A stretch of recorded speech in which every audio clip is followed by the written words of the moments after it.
Для зеленого коктейля нам понадобится шпинат, 4 листа салата зеленого, 2 банана и листья одуванчиков.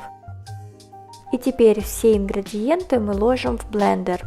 Тем временем я хочу рассказать о полезных свойствах одуванчика.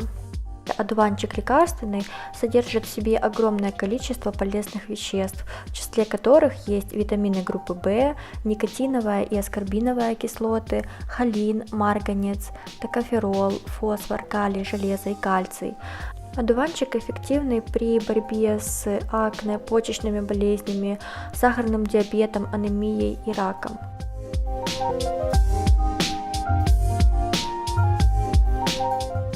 И на 2 порции коктейля я добавляю 200 мг воды.